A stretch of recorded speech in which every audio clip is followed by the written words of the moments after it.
আমি elevator education থেকে Souvik sir কথা বলছি।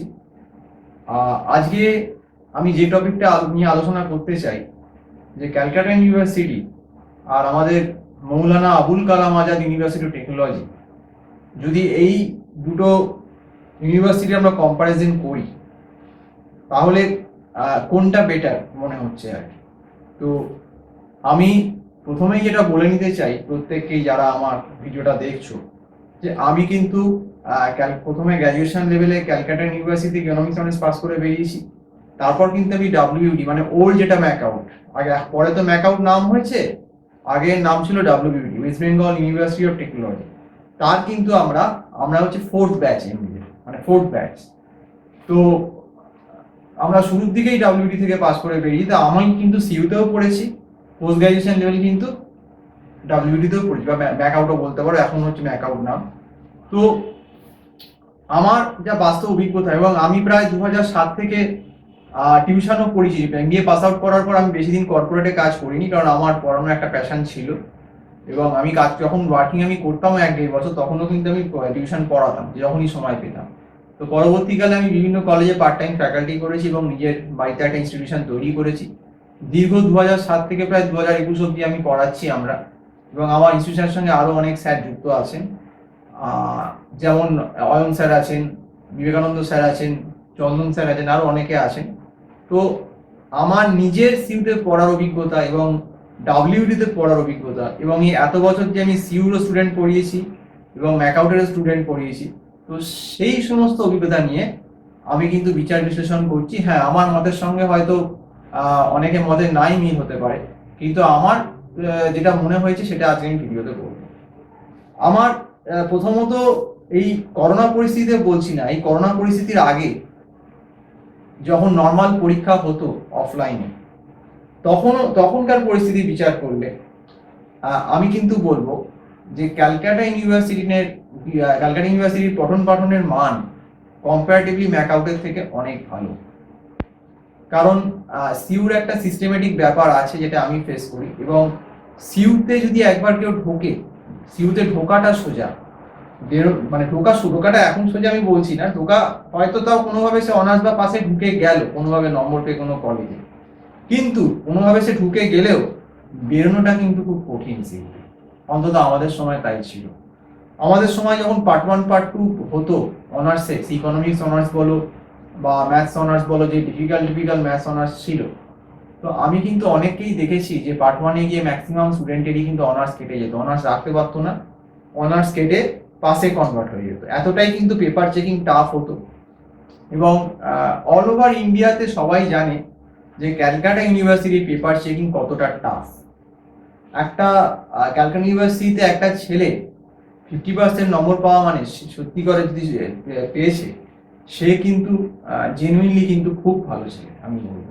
আর 60% নম্বরের কথা ছেড়েই দাও, কিছু কিছু সাবজেক্ট আছে সেখানে 60% নম্বর তোলা মানে পাই না। আমাদের যেমন ইকোনমিক্স অনার্স, আমাদের ইকোনমিক্স অনার্সের এমনই, আমাদের সময়কার কথাই বলছি, আমি তো মহারাজা মণিচন্দ্র কলেজে পড়তাম, সেখানে তো দেখতাম আমাদের কলেজে ম্যাক্সিমাম ছেলেমেয়েরাই ইকোনমিক্স অনার্স রাখতেই পারতো না।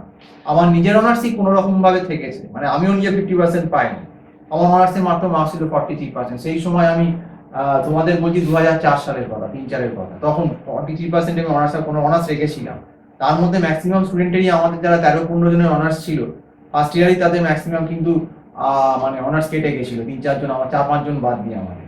তো এইরকম কিন্তু ব্যাপারটা আমাদের ক্যালকাটা ইউনিভার্সিটির ছিল, মানে তখন নম্বরই দিত না আমাদের টাইমটাতে, মানে যতই করি না কেন, যাই করি না কেন, পেপারও স্ট্যান্ডার্ড হতো এবং তার সঙ্গে মার্কিংটাও কিন্তু প্রচন্ড টাফ হতো। মানে তুমি যদি একটুখানি কিছু টেকনিক্যাল মিস্টেক করো, তুমি কিন্তু গেলে, তোমাকে কিন্তু নম্বর অন্তত 70-80% নম্বর কিন্তু কেটে নেবে। কম্পারেটিভলি ম্যাকআউটে এসে যখন আমি গ্র্যাজুয়েশনের পর যখন এলাম, মানে ডাব্লিউটিতে পড়লাম, তখন যেটা বুঝতে পারলাম, আমাদের সময় অবশ্য ডাব্লিউটি মানে ম্যাকআউটের অবস্থা এত খারাপ তখন হয়নি, কারণ তখন সবে ম্যাকআউট হয়েছে জাস্ট 3 বছর হয়েছে আমরা যখন 4th ব্যাচ ঢুকেছি। তখন মোটামুটি আমি তো Kalyan college of management of technology থেকে 2000 বোধহয় 6 কি 7 আমি ভুলে গেছি, এরকম পাস আউট হয়েছিলাম। তো সেই সময় কিন্তু পঠন পাঠনের মান কম্পারেটিভলি কিন্তু ডাব্লিউটিতে বেশ ভালো ছিল। হ্যাঁ, তবে হোম সেন্টারটা বরাবরই ছিল, আমাদের সময় ছিল, এই সময় ছিল, কিন্তু আমাদের সময় আমার কলেজের প্রিন্সিপাল ছিলেন খুব স্ট্রিক্ট ছিলেন, শৈবাল মুখার্জি, উনি কিন্তু দেখা দেখি ব্যাপারটা একদমই করতে দিতেন না হোম সেন্টার বলে, এবং এটা কিন্তু কলেজ টু কলেজ ভ্যারি করে। এবং আমাদেরকে সেকেন্ড সেমিস্টারে তো আমার নিজের মনে আছে এমন করেছিল যে আমাদের তখন 60 জন স্টুডেন্টকে 3টে রুমে বসানো হয়েছিল 20 জন করে, এবং এক একটা রুমে 2 করে ফ্যাকাল্টি দিয়েছিলেন। তো আমার মনে হয়েছিল যে এই নিজের কলেজে এরকম ভাবে গার্ডিং কেন। তো সেটা হয়তো আবার অনেক কলেজে তো লিনিয়ান্ট হতে পারে, তো ভ্যারি করে। এবার যেটা দুটো ইউনিভার্সিটি কম্পেয়ার করে আমি যা দেখেছি, ম্যাকআউটের যে মার্কিং সিস্টেমটা, আমি নিজে পরীক্ষা দিয়ে যেটা বুঝেছি, খুব লিবারাল। মানে ম্যাকআউটে হয়তো কেউ কিছু একটু মোটামুটি জানে, কোশ্চেনটা তো পুরোপুরি জানে না, কিছু পয়েন্ট জানে, সে লিখে এলো, তাকেও কিন্তু ম্যাকআউট কিন্তু স্টেপ মার্কিং বলো বা একটু নম্বর বলো নম্বর দিয়ে দেয়। সেটা কিন্তু ক্যালকাটা ইউনিভার্সিটিতে কোনোভাবেই হয় না। ক্যালকাটা ইউনিভার্সিটিতে আমি এরকমও দেখেছি অনেক ভালো ভালো ছেলে এসে কিন্তু তাদের কেরিয়ার বুম হয়েছে, অনার্স রাখতে পারেনি এবং ফেল পর্যন্ত কিন্তু করেছে, লাস্টে বাধ্য হয়ে কিন্তু তারা ইউনিভার্সিটি ছেড়ে চলে গেছে আমাদের কোর্স কমপ্লিট করতে পারে। এরকম অনেক ক্ষেত্রে বেশিরভাগ ক্ষেত্রে দেখা গেছে, আমাদের সময় অন্তত তাই হতো। এখন হয়তো সিউ কিছুটা লিনিয়েন্ট হয়েছে যেহেতু সেমিস্টার সিস্টেম হয়ে গেছে, আগের মতো আমাদের মতো এত খারাপ অবস্থা নেই, একটু হলেও শুনছি এখন সিউ মার্কস দিচ্ছে। কিন্তু তাও আমি বলবো, আমি লাস্ট যা পড়িয়ে দেখেছি কম্পারেটিভলি ম্যাকআউট অনেক ফ্লেক্সিবল। কারণ ম্যাকআউটের কতগুলো ব্যাপার আছে। প্রথম কথা হচ্ছে ম্যাকআউট কিন্তু হোম সেন্টার এক্সাম হয়, সব কলেজ কিন্তু লিবারাল মানে স্ট্রিক্ট গার্ড দেয় না।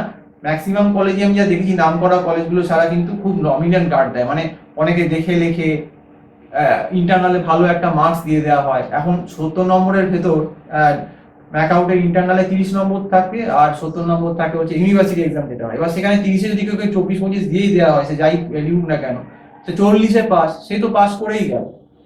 আর সব থেকে বড় কথা, হোম সেন্টারের পরীক্ষা নিজের ফ্যাকাল্টিরা গার্ড দিচ্ছে। বেশিরভাগ ক্ষেত্রেই আমার যেটা অভিজ্ঞতা আমি যা বুঝেছি, সেক্ষেত্রে হয়তো কিছু হেল্প পেয়ে যাচ্ছে বা নিজেরা দেখে লিখে নিচ্ছে। সেইটা কিন্তু ক্যালকাটা ইউনিভার্সিটি হয় না আমি বলছি না, কিন্তু খুব কম, রেয়ার। আর আমি দেখি খুব রেয়ার, মানে একটা দুটো জায়গায় হয়তো হতে পারে, কিন্তু বেশিরভাগ জায়গাতেই কিন্তু গার্ডিংটা খুব স্ট্রিক্ট, অন্য জায়গায় সিট করে, এবং সেক্ষেত্রে কিন্তু গার্ডিংটা যথেষ্ট স্ট্রিক্ট ক্যালকাটা ইউনিভার্সিটি। তো একটা ছেলে ক্যালকাটা ইউনিভার্সিটি থেকে যে বেরোনো মানে, সে কিন্তু মানে সবাইকে বলছি না, কিন্তু মোস্ট অফ দ্য স্টুডেন্ট যারা সিউ থেকে পাস করছে, আমি এটা কিন্তু বলতে বাধ্য হচ্ছি, আমি কিন্তু আবার বলছি আমি সিউতেও পড়েছি, ডাব্লিউটি ম্যাকআউটেও পড়েছি। তো সেক্ষেত্রে আমি কিন্তু বলছি CU student, quality of CU student is far better than WT or MAKAUT student, এটা কিন্তু আমি বলতে বাধ্য হচ্ছি। কারণ আমি ম্যাকআউট স্টুডেন্ট পড়িয়েছি। ম্যাকআউট স্টুডেন্ট সিনসিয়ারিটি ম্যাক্সিমাম স্টুডেন্টেরই খুব কম, হ্যাঁ এক্সেপশন হয়তো থাকতে পারে, কয়েকজন স্টুডেন্ট নিশ্চয়ই ডেফিনেটলি ম্যাকআউটেও ভালো আছে, কিন্তু ডেফিনেটলি সেই সংখ্যাটা কিন্তু খুব কম। আর সিউতে কিন্তু যারা ঢোকে সেই সমস্ত স্টুডেন্ট প্রথম থেকেই জানে যে আমাদের কিন্তু পড়াশোনা করতে হবে, আমরা যদি পড়াশোনা না করি আমরা কিন্তু সিউ থেকে পাস করে বেরোতে পারবো না। এটা আমার ড্যাম শিওর, যারা সিউতে পড়ে তারা আমার সঙ্গে এগ্রি করবে, কারণ আমি নিজে সিউতে পড়েছি, আমি নিজে জানি যে সিউ লেভেলটা কি। সিউতে সারা বছর পড়াশোনা না করলে পাস করা যায় না। সেখানে কিন্তু ম্যাকআউটে কিন্তু আমি দেখেছি খুব সহজেই এক পরীক্ষার 15-20 দিন আগে পড়ছে, পড়ে টুকটাক পড়ে এদিক ওদিক জোগাড় করে যাচ্ছে, সে কিন্তু 8.9 পয়েন্ট পেয়ে যাচ্ছে। আহা হা কি ভালো নম্বর আমি পেয়েছি, 8 পয়েন্ট পেয়ে গেছি। অথচ দেখো পেটে যদি একটা তুমি বোম মারো, ধুম, কিচ্ছু বলতে পারবে না, তুমি ইন্টারভিউ বোর্ডে গিয়ে ফস হয়ে গেল। আমি 8 পয়েন্ট নম্বর পেয়েছে সে, এবার ভেতরে তো কিছু জানেন না, ইন্টারনাল মার্কস পেয়ে গেছে, এদিক ওদিক থেকে জোগাড় করে লিখে নিয়েছে। তো এরকম করে 8 পয়েন্ট অনেকেই পাচ্ছে, কিন্তু আলটিমেটলি এই নম্বর পাওয়ার মানে এই নয় যে সেই ছেলেটি বা মেয়েটি কিন্তু সবকিছু জেনে বুঝে গেছে বা সবকিছু জানে, কারণ ইন্টারভিউ বোর্ডে প্রশ্ন করলেই ধরা পড়ে যাবে, এটা হচ্ছে ফার্স্ট পয়েন্ট। আর কম্পারেটিভলি ডাব্লিউটিতে মার্কসটাও একটু বেশি দেয় ম্যাকআউটে, কারণ ম্যাকআউটের মার্কিং সিস্টেমটা অনেক বেশি লিবারাল সিউ থেকে। স্টেপ মার্কিংও নাম্বার আছে, প্লাস যদি কোনো জায়গায় ভুল হয়, মোটামুটি একটা কোশ্চেন অ্যান্সার করে আছে, সেখানেও কিন্তু নাম্বার দেওয়া হয়। তো সেই জন্য সিউ আর ম্যাকআউটে যদি আমি কম্পারিজন করি, যদিও আমি আবারও একটা কথা বলছি, ম্যাকআউটের হয়তো সব স্টুডেন্ট খারাপ না, কিছু স্টুডেন্ট ডেফিনেটলি ভালো আছে, এক্সেপশন ভালো স্টুডেন্ট আছে, কিন্তু সেই সংখ্যাটা কম। আমি কিন্তু সেই সব স্টুডেন্টের এই কথা বলছি না। আর ম্যাকআউন্টের আমি একটা ট্রেন্ড দেখেছি যে মানে স্টুডেন্টরা পড়াশোনা করতে চায় না, মানে কলেজে গেলে কি হয়, কলেজের ভরসাতেই বসে থাকে। এখন আমি যতদূর দেখেছি, ম্যাকআউটের বলা আমার উচিত না, কিন্তু আমি নিজেও ম্যাকআউটে পড়িয়েছি, ম্যাক্সিমাম সব ফ্যাকাল্টি হয়তো নয়, কিন্তু ম্যাক্সিমাম ফ্যাকাল্টি কিন্তু দেখেছি যে সেই যে একটা মানে জান প্রাণ লড়িয়ে পড়ানো অ্যাকর্ডিং টু সিলেবাস যে স্টুডেন্টকে আমি তৈরি করবো, সেই জিনিসটা কিন্তু কলেজে খুব ল্যাক। সে যে ডিপার্টমেন্টই বলো, টেকনিক্যাল বিসিএ বলো, এমসিএ বলো, ইঞ্জিনিয়ারিং বলো, বিটেক বলো, এনি কোর্সের ক্ষেত্রে। তবে হ্যাঁ, ম্যাকআউটের একটা অ্যাডভান্টেজ যেটা কি আছে, যে ম্যাকআউটের অনেক স্ট্রিম আছে, ম্যাকআউটের ইঞ্জিনিয়ারিং সেগমেন্টটা প্রচুর বেশি আছে। এখন সিউতেও হচ্ছে, কিন্তু হয়তো সিউতে হয়তো অতগুলো স্ট্রিম খোলেনি, আস্তে আস্তে হচ্ছে, ক্যালকাটা ইউনিভার্সিটি তো স্ট্রিম খুলছে ইঞ্জিনিয়ারিং এ, ম্যাকআউটের স্ট্রিমটা হয়তো বেশি আছে। প্লাস আইটি ইঞ্জিনিয়ারিং আর ম্যানেজমেন্টের স্ট্রিমটা একটু বেশি আছে। হ্যাঁ, তবে সিউতেও আছে, তবে সিউতে আস্তে আস্তে হয়তো আরো বাড়বে। কিন্তু কম্পারেটিভলি যদি তুমি সিউএর ডিগ্রি আর ডাব্লিউটি ডিগ্রি নিয়ে করো, সেখানে কিন্তু দাম কিন্তু সিউকেই শুনবে ইন্টারভিউরা সবসময় এগিয়ে রাখবে। সেটা কিন্তু আমি যদি এমবিএ যেহেতু ডাব্লিউটি থেকে করেছি, আমি কিন্তু এমবিএ ডাব্লিউটি থেকে করলেও একই কথাই বলবো, কারণ আমি কিন্তু আমার ক্যালকাটা ইউনিভার্সিটি গ্রাজুয়েশন ইকোনমিক্স অনার্সটা কিন্তু সিউ থেকেই করা। সেই জন্য আমি সিউতে গ্রাজুয়েশন করার অভিজ্ঞতা আর আমার ডাব্লিউটি বা ম্যাকাউটে পড়ার অভিজ্ঞতা দুটোই আছে। তো অ্যাজ এ অনেস্ট, আমি নিজেকে অনেস্ট রেখেই কিন্তু এই কথাগুলো বলছি। হ্যাঁ, আমার সঙ্গে হয়তো কেউ মতবিরোধ হতে পারে বা কেউ আমাকে বলতে পারে যে আপনি সব ভুল বলছেন, কিন্তু ভুল নয়। কারণ আমার মনে হয়েছে ভুল নয়, কারণ আমি এরকম নয় যে শুধুমাত্র আমি সিউতে পড়েছি, আমি দুটো ইউনিভার্সিটিতেই পড়েছি। এই দুটো ইউনিভার্সিটি তফাৎ আমার সময় আমি জাজ করেছি। পরবর্তীকালে কিন্তু ম্যাকাউটের স্ট্যান্ডার্ড অনেক খারাপ হয়েছে, অনেক লিবারাল হয়ে গেছে। এখন কিন্তু ম্যাকাউটে যে আগে যে আমাদের সময় যে স্টুডেন্ট স্ট্যান্ডার্ডটা ছিল ডাব্লিউটি, তারা তো তখন তো এত বিবিএ ফিবিএ হয়নি, আমরা ফোর্থ ব্যাচ জাস্ট। তখন কিন্তু ম্যাক্সিমাম ক্যালকাটা ইউনিভার্সিটি অনার্স বা পাসের স্টুডেন্ট বা ভালো math honours, physics honours, chemistry honours, eco honours এরকম স্টুডেন্টই কিন্তু ম্যাকাউটে বা ডাব্লিউটিতে অ্যাডমিশন নিত। তাদের বেসটা প্রথমেই গ্র্যাজুয়েশনই স্ট্রং, কিন্তু তবেই কিন্তু তারা এগুলো পাস করে বেরোতে পারতো, তখন যে অনার্সটা টাফ ছিল। তো সেই জন্য কিন্তু একটা কম্পিটিশন থাকতো, যদিও তখন ডাব্লিউটি মানে সিউ থেকে লিবারাল ছিল, কিন্তু একটা তো স্ট্যান্ডার্ড ডাব্লিউটি আমাদের সময় অন্তত মেনটেন করতে আমরা দেখেছি। কিন্তু আস্তে আস্তে আমরা পড়াচ্ছি এতদিন, আমি যেটা বুঝতে পারছি যে এদের স্ট্যান্ডার্ডটা কিন্তু এখন ম্যাকাউটের অনেকটাই কিন্তু নেমে গেছে। তারা অনেক কম্প্রোমাইজ করছে, স্টুডেন্টকে অনেক নম্বর দেওয়া হচ্ছে। বিশেষ করে প্যান্ডেমিক্সের সময় তো স্টুডেন্ট না পড়েই প্রচুর, সেটা বলুন শুধু ম্যাকাউটের ক্ষেত্রে না, সব ইউনিভার্সিটির ক্ষেত্রেই প্রযোজ্য, যেহেতু প্যান্ডেমিকে কলেজ পড়াতে পারছে না। কিন্তু প্রবলেমটা হচ্ছে যে এরকম করে তো কোনো লাভ নেই। যখন ইন্টারভিউ ফেস করবে, যারা প্র্যাকটিক্যাল করছে না, সিভিল ইঞ্জিনিয়ার, ইলেকট্রিক্যাল বলো, তারা প্র্যাকটিক্যালি শিখলো না, তাদেরকে কি করে তারা চাকরি পাবে? তাদের চাকরিতে নেওয়াই হবে না।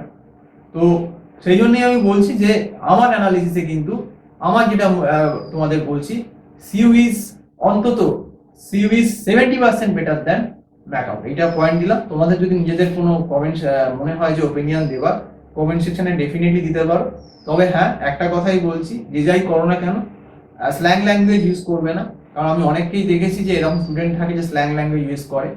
করলে কিন্তু আমাদের তরফ থেকে আমি আগেই জানিয়ে দিচ্ছি, we will take legal action very strongly. আমাদের কিন্তু লিগাল টিম আছে। হ্যাঁ, তোমার আমার সঙ্গে মতের মিল হলো না, তুমি ডেফিনেটলি লজিক দিয়ে বলতে পারবি অ্যাকসেপ্ট ইট, বাট একটা পদ্ধতি আছে কথা বলার বা সমালোচনা করার, কিন্তু সেটা মানে এই নয় যে স্ল্যাং ইউজ করতে হবে। তো আজকে এইটুকুই আমি বলছি, বলে শেষ করছি। Have a nice day.